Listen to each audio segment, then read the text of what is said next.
Hello, everyone, and welcome to Isaac News Today, where we are here to spread the light, spread the love, and to have a good time. And so I am very excited for what we're going to be doing this week. Wow. I got a live audience who likes to watch me so much, they're watching me twice. I love it. Okay, so guys, let's get right into it with our newsroom today. My octopus picture is still there. It wasn't there before. Interesting. Well, as y'all can see right here, our fun fact of the day comes from teachinghistory.org, and it's about the separation of church and state.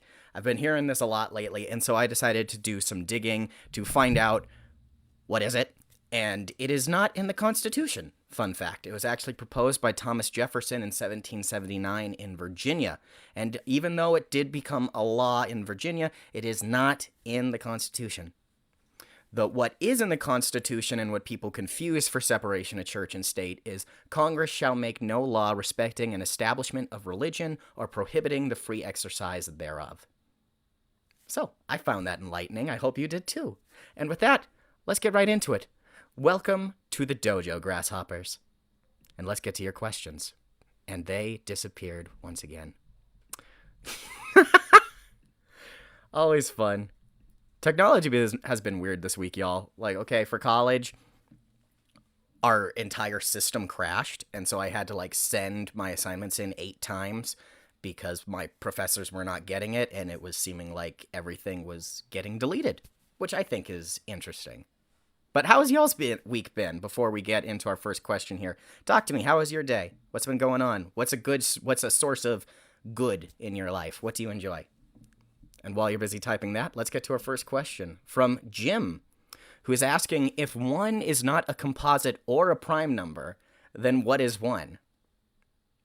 We're already starting off with a deep question here. Thank you, Jim. If 1 is not a composite or a prime number, then what is 1? 1 is everything and nothing at the same time. You would think that would be 0, but surprisingly, it's actually 1. I know, I'm shocked too. Thank you for your question. 1 is the loneliest number, Alf says. Yes, that is true. And life is always great when you can spend time with family. Amen. Thank you. So from the Inquisitor, what type of questions are you hoping your audience will ask you? That's a great question. Thank you. Type of questions I'm hoping to be asked, anything and everything. I mean, you can ask me, do I prefer tacos or burritos? I want to hear what y'all prefer, tacos or burritos.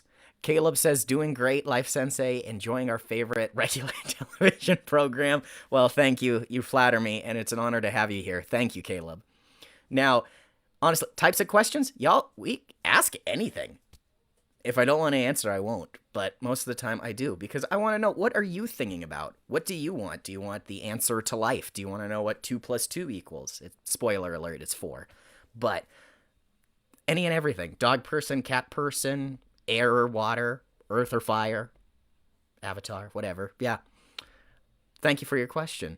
So from Busy But Called. Thank you, Busy But Called, for being here.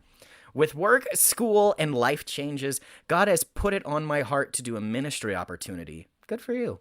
Should I go ahead and do it now or see if things slow down? That is a question that only you and God can answer, I feel. If you have too many irons in the fire and you do it half-heartedly, it's not going to turn out well at all. But if now is the time, I say get up and do it. But I guess my ultimate answer to you would be pray and read your Bible. And don't look for a convenient answer. My dad says if you have 2 choices, the more difficult one is probably the correct answer. And that's been true a lot of the time. Thank you for your question. From Unorganized. How do you have motivation and time to become more organized? You make it. That is the short answer. Many times when my room gets messy, I'll just leave it for a month. And then suddenly it'll be like, oh, no, I'm tired of this. I can't take it anymore. And then I take 3 hours and I clean it, and then I make sure it won't get dirty again for another month. And that's how it is. Ultimately, you make it. As far as motivation, I don't know. How do you guys have motivation to become more organized? It's difficult because it's you have to be organized enough to get plans to become more organized. I don't know. How do y'all get organized? But for me, it's when I can't take it anymore, I make the time to become it. That's my answer. So from Woody a rather, would you rather come across a bear or a mountain? I have my window open, and that is the sound of El Paso wind, y'all. It is just blowing in here, knocking stuff over. It's crazy. Okay, minimalist YouTube videos are motivating. Good for you, not for me. I like having stuff. But from what do you rather? Okay, I guess I'd rather come across a bear in the woods because bears, I know how to escape from them better than mountain lions. Just off there, you can YouTube how to get away from a bear. And yeah. Caleb says, my wife has motivation when nesting at the end of pregnancy. Good for her. And Kimberly says, I'm hopeless. You are not hopeless. No, you're great, okay? We all just have our lives, and we all gotta look for motivation to get organized if we want. That's the joy of America. We can do whatever we want, within reason. But, yeah, I'd rather come across a bear. I would rather go... That's a tough one, because when it comes to, like, an arcade, I like playing games, but most of the time I prefer to do it with a group of people in my house rather than go to an arcade. But I also fall down a lot at a roller rink. I'm better at skating, I think, but arcade. I go with an arcade. And would you rather win money or a vacation on a raffle ticket? Money, because then if I want a vacation ticket, I can buy one. What about y'all? What would you rather come across, a bear or a mountain lion in the woods? Either way, I think I'm dead if I encountered them suddenly, but I would run from a bear, and I might try to fight a mountain lion. But yeah. Also, if you do go to a roller rink or an arcade, would you rather it be like skating or, I don't know, actual roller skating? Lorene says bear, and Alf says Winnie the Pooh is a bear. That's true, and I would flee from him if I saw him in the wood. He's not dressed well. And Kimberly Marie says, okay, a place for everything and everything in its place. Yes, I completely agree. Thank you for your question. All right, we're moving on to Animal, who is asking us, as the world's leading animal expert, I am, trust me, that's Animal. I was wondering if you or any of your viewers have heard of the most vicious animal in Australia, the drop bear. Watch out if you ever go down under for the drop bears. They are not to be trifled with. Take care. Love the show and all your viewers. I love them too. Thank you. And I love anyone who fills out this questionnaire or takes the time to be with me tonight. I always appreciate it. But yes, I actually have heard of the drop bear because of an app I heard where it's like Animal Safari, and it's really weird. You like ride animals as far as you can go, and you have to swap back and forth, and the drop bear is one of the ones you can do. And I thought it was a joke until now, so thank you for sharing. Also, Mari says she would rather go skating, not inline. Roller skates are real, not inline. Old school. I would agree with that. I am not an inline skater.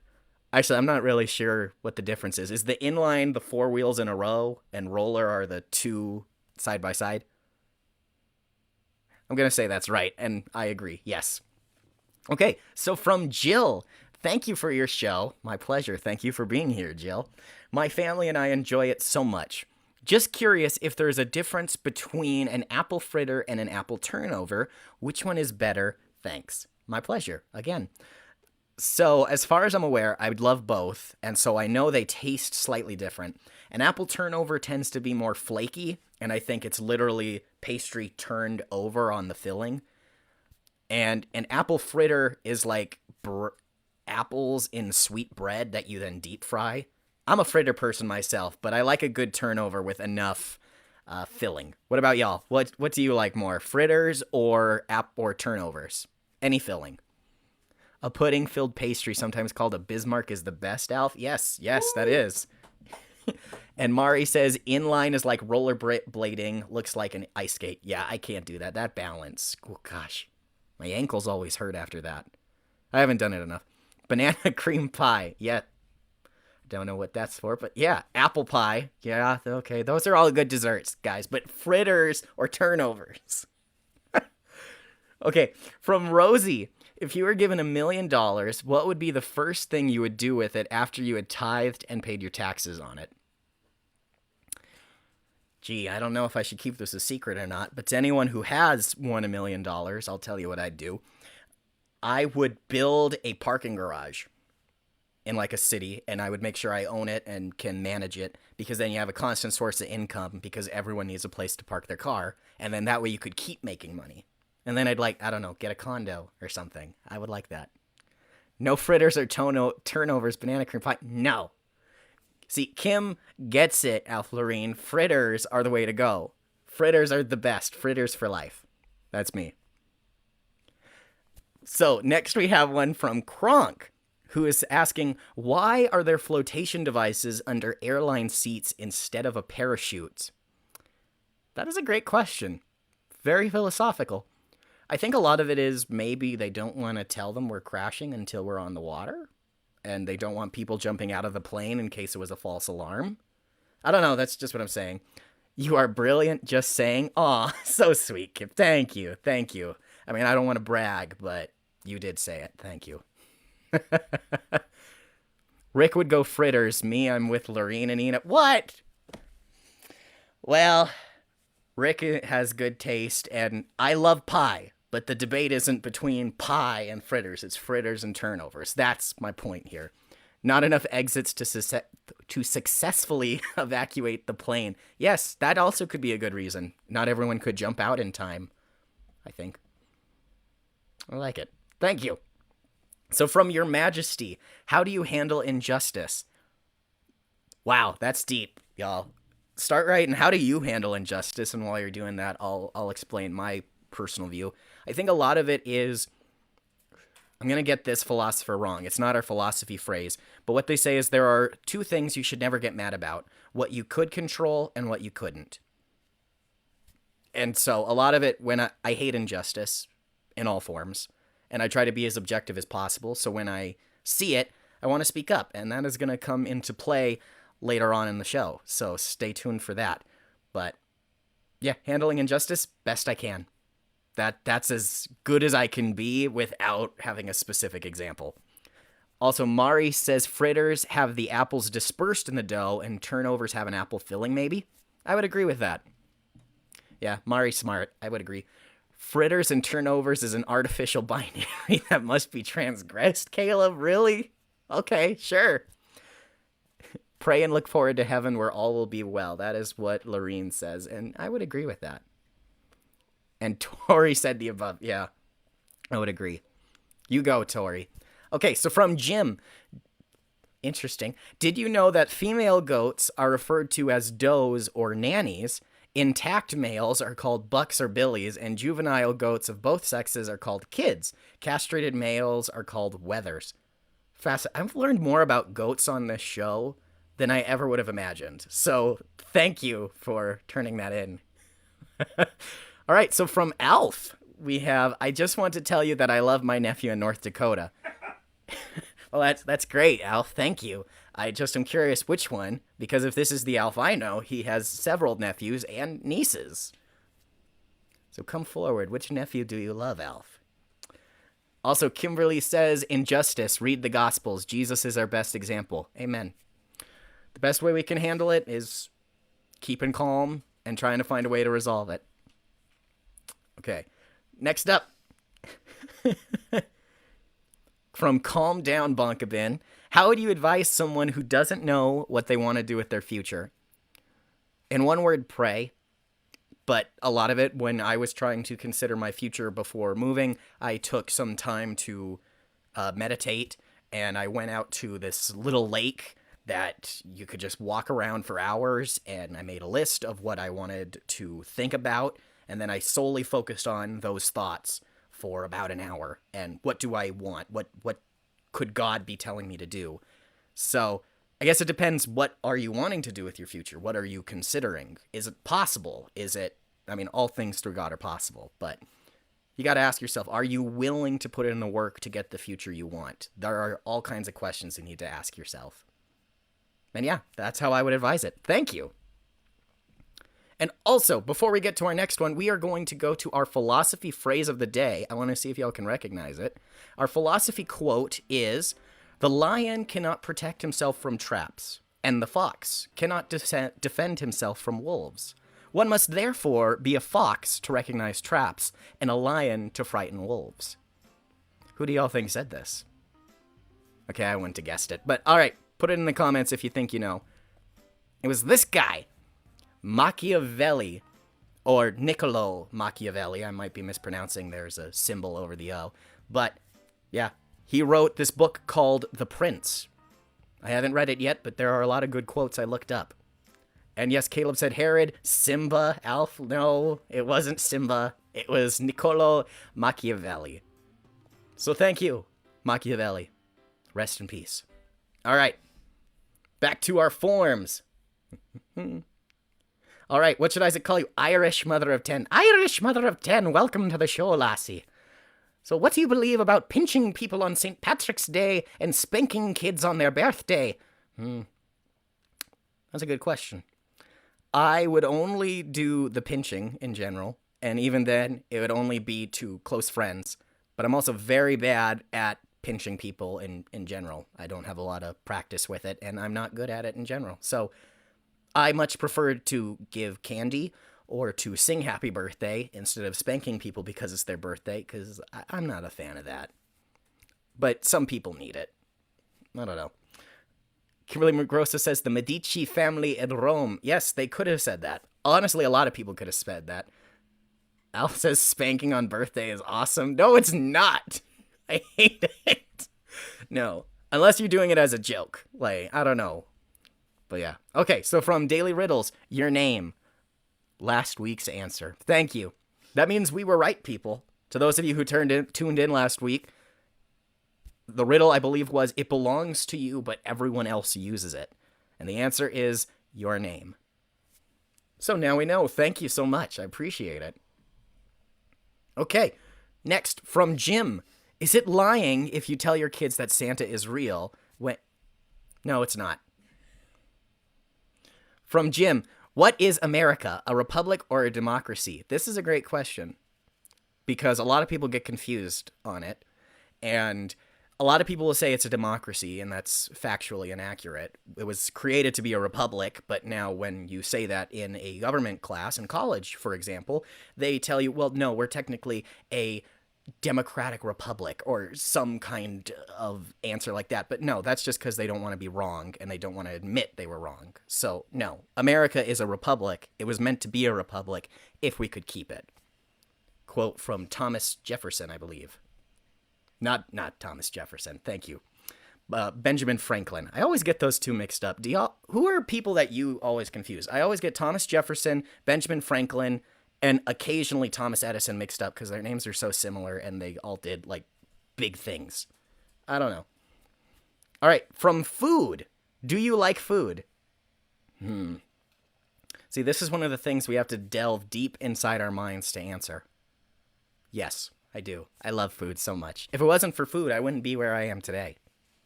What about y'all? What food do you like? Because we got a lot of food on Earth to try. I'm going to try some new stuff here. I'm thinking of trying to make curry. To anyone who's made curry before, I'll gladly take any recipe tips in the comments because I have no idea what I'm doing. I'm just going to YouTube and looking up curry so I can try it. But I'm also really weak to spice, so it'll be mild curry. Alf says meat, more meat. Yes, I love eating burgers and mozzarella sticks, banana cream pie. Lane says yes. Annalise says yes, curry. I am excited. I had curry when I was in Germany, and that was great. First time I had curry. And I think the definition of curry isn't the spice itself. It's like any sauce that has more than one spice. I think that's what it is according to a cooking show. And Kim says she has a great recipe. Send it to me, please. I don't know. That might be fun. We could do a curry tasting stream or something where y'all could laugh at my lack of spice intolerance or whatever. Anything but fritters or turnovers? No, Caleb. Those are best. Those are life and reason for living. And Hawaiian curry is the best. Ooh, I would have to try that. Thank you, Kim, for saying that. All right. Oh, we got another question. From Wooden Snowman. Welcome back to the show, Wooden Snowman. Glad to have you here. Did you watch the bad lip reading to find out where my name came from? Oh, I knew I was forgetting something, but I'm sorry. It's been midterms, and It's been stressful and I forgot. I'm sorry. We'll watch it. I will. But great question. Sorry, I don't have an answer for you yet, but we will find one, hopefully, someday soon. Okay, so guys, this has been great.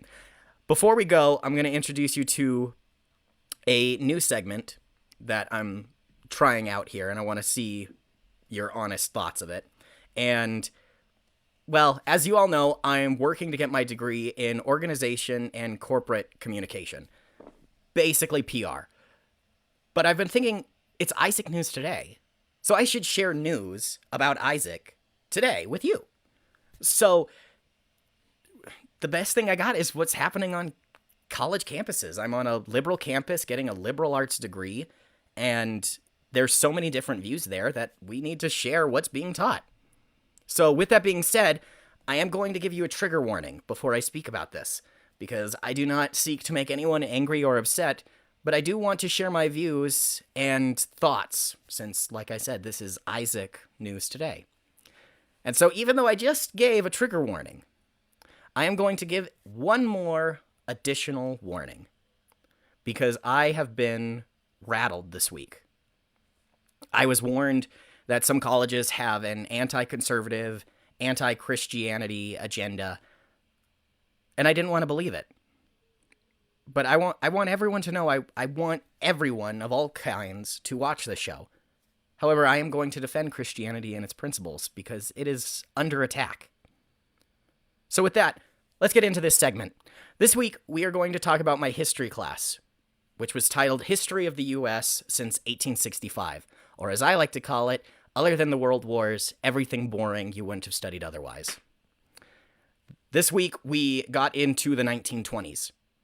And it was inferred in class that if you were a Christian or are a Christian who believes in a young earth, you're an idiot and easily duped, inferred multiple times. And you might ask, why were we discussing this? Well, because in the 1920s, the Scopes trial happened, which allowed for evolution to be taught in schools or forbade the strict Christian teachings in schools. So I'm going to avoid the whole argument about which is which, but to everyone who would say, well, yeah, separation of church and state. As we stated previously, that's not in the Constitution. So to everyone who says that, it's inaccurate. Now, I will say to any history professors out there, please, let's talk about this. I'm logical, or that's what I seek to be. So tell me if I'm wrong, and let's talk about this peacefully. So I do also want to point out, though, evolution is simply the widest accepted theory for the origin of the world. But you also know what was a theory. Smoking is good for you. Splenda was healthier than sugar. And the one to remember the most, that was also one of the widest accepted theories, was the spontaneous generation theory. Not to be rude, but science is wrong most of the time at first. I'm not anti-science, but I am saying to science, check yourself. Get off your high horse as the be-all, end-all answer to everything. Because one thing we learned in school is science doesn't prove anything. It only shows evidence that supports or denies a theory. It also takes time to learn the truth. So stop belittling the religion that helped inspire the Constitution and the fight for freedom today. I mean, future college students, I say this with as much grace as I can. Beware. And to past college students, be aware of what people are being taught and prepare for them in advance. Now, actually, I'm not insulting my university here. The professor is a great speaker. I'm learning a lot. But Christianity just continues to be the one religion that you can make fun of and there's no repercussions, and that you can just insult over and over again. And quite honestly, I'm tired of it. I don't know how the rest of y'all are doing, but seriously, it's like, you're crazy if you believe that. No, you're not.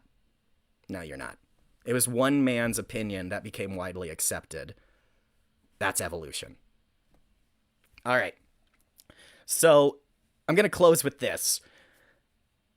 Perseverance is tiring. Passion is fuel, and hope helps you endure. So this weekend, take some time to relax. Spring break is coming up here, and I hope everywhere else soon, but make sure you're prepared for the future. So that way you do not have to waste your time worrying. Worrying adds nothing to your life except for unnecessary medical bills. Always remember, the sun will come out tomorrow, and God still loves you. God bless grasshoppers, and make sure to have a good night.